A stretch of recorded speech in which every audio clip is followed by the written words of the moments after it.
It's here, it's finally here. The new next generation, but not really next generation Project Scorpio has finally been announced. Well, not really announced. More like the tech details have been revealed or leaked through DigitalFoundry. We still haven't even seen it. Man, everybody was really excited about shit today. Anyway, let's talk about the spec sheet.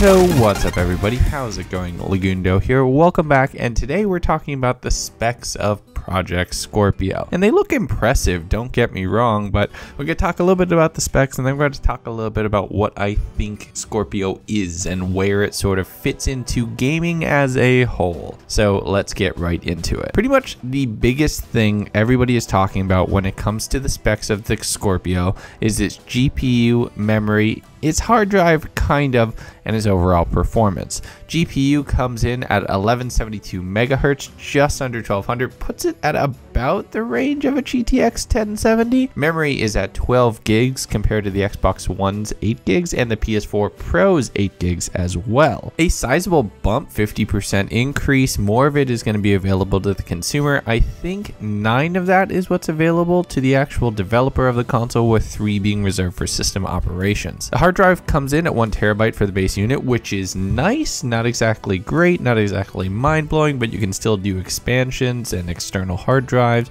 But 1 terabyte is nice, especially when you consider the fact that Halo 5 takes up just over 100 gigs in and of itself, and other larger games have pretty much the same problem. The game can supposedly run the Forza tech demo at 4K 60 FPS at under 2/3 of its overall performance power, which is nice.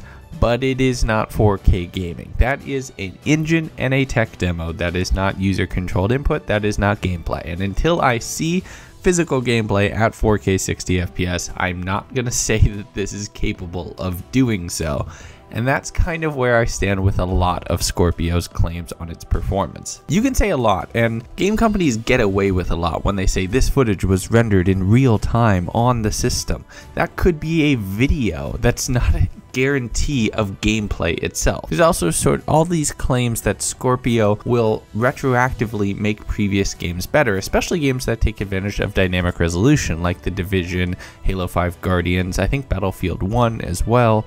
They'll scale up to 4K natively, or at least the highest resolution that the developer enabled on the native resolution list, which is great, especially for developers who were forward thinking and or knew this Scorpio was coming down the pipeline. Even if something wasn't inherently coded to use Scorpio's better hardware, having more hardware means that it needs to work less hard, easier. It can do the work easier and get everything done just a little bit faster, not run up against those caps, and definitely meet the limitations the console game is programmed to.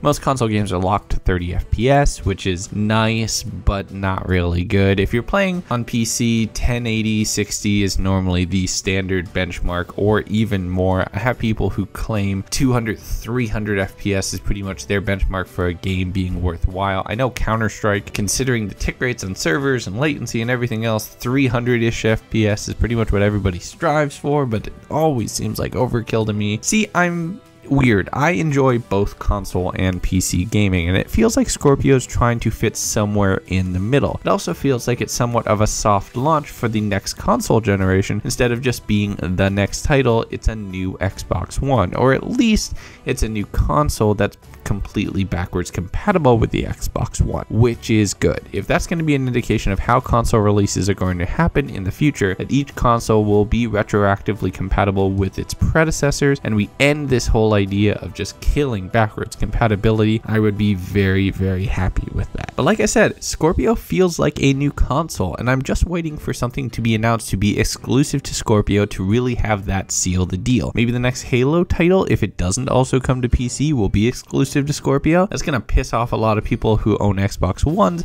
but at the same time, I can kind of see it happening if they want to push out more units. The big thing here, in my opinion, is where they price this thing. Consoles are meant to be the boots on the ground, cheap entry option into gaming.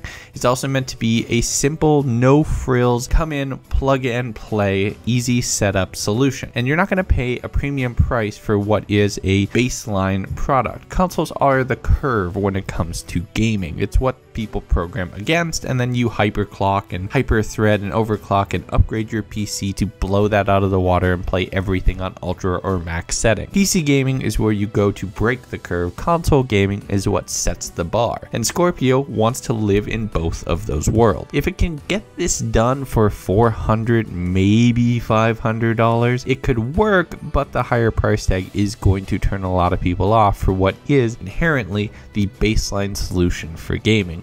But I'm actually nervous that they're going to pull a PS3 here and make Scorpio $600, which would be far too expensive in my opinion for it to be a worthwhile, viable next generation or even premium console. Marketing here is going to be a big deal. Pricing it is going to be a big deal, but they have the opportunity. The hardware is pretty damn good. It blows the PS4 Pro out of the water, and it's on par with some mid-range PC, higher end PC builds. Granted, you get people who can spend $2,000 and completely destroy this, but depending on its price point, it might just be worthwhile if you're looking for some middle of the range gaming solution and you're okay with being locked into Microsoft's ecosystem. I'm going to say this now, Scorpio's success or failure will almost completely depend on its price for its initial launch, and that's one of the things that was not announced today. So I'm holding off judgment on the console until I know what it's going to cost me upfront to opt into that better gaming platform and that better gaming experience. With Microsoft first-party titles now going to be supporting Xbox Play Anywhere for future installments, and a lot of third-party developers for the Xbox One doing the same, and even games that I'm interested in going to PC as well, including Destiny, I don't know if I'm going to grab Scorpio, and depending on its price, I'm almost certainly not going to grab it on day one. If anything, I'll invest that money into upgrading my PC, which I can then also use for streaming, video production, and just running the channel a little bit better, and have that money go